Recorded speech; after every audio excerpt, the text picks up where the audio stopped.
So கல்யாணம் அப்படின்ற ஒரு விஷயம் ஒரு பொண்ணுக்கு பிடிச்சா பண்ணுங்க, அப்படி இல்லையா பிடிக்கலன்னா அவன் பிடிச்ச பையன் கூட சேர்த்து வச்சிருங்க. இல்லைன்னா இந்த மாதிரி அநியாயமா நிறைய பசங்களோட வாழ்க்கை கேள்விக்குறியா மாறும். உயிரே போகிற அளவுக்கு இப்போ நிறைய பெண்கள் துணிஞ்சு இருக்காங்க அப்படின்றது முதல்ல ஒரு விஷயம் தெரிஞ்சுக்குங்க. நம்ம ஒரு கேஸை பற்றி சொல்கிறோம் அப்படின்றப்போ இந்த மாதிரி திரும்பியும் வந்துட்டு எங்கேயும் நடந்துடக்கூடாது அப்படின்ற ஒரு விஷயத்துக்காக தான் நம்ம அது வெளியிலேயே கொண்டு வருது.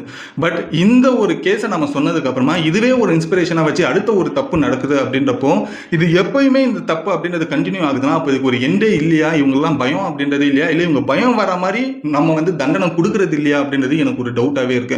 உங்க ரெண்டு பேருக்கும் பிடிக்கல அப்படின்றப்போ அது அந்த பையனை கொல்லணும், அந்த பொண்ணை கொல்லணும் அப்படின்றது தான் எண்டுன்றது கிடையாது. டிவோர்ஸ் அப்படின்ற ஒரு விஷயம் இருக்குல்ல, அது எல்லாருக்குமே தெரியும்ல. எல்லாருமே யார் வேணாலும் நினைச்சு அது பாசிபிள் அப்படின்ற ஒரு விஷயம் தெரியுதுல. அப்போ அது டிவோர்ஸ் அப்படின்ற ஒரு விஷயம் பண்ணிட்டு அந்த பொண்ணு டேரக்டா அந்த பையனை இங்க பாருப்பா நான் லவ் பண்ணிட்டு இருந்தேன், உங்க கூட இருக்கிறதுக்கு பிடிக்கல, நான் டிவோர்ஸ் வாங்கிட்டு அந்த பையன் கூட நான் வாழ போயிடுறேன், அந்த பையனை ஏத்துக்கிறதுக்கு எனக்கு ரெடியா இருக்கான். ஸோ அப்படி ஒன்று விஷயத்தை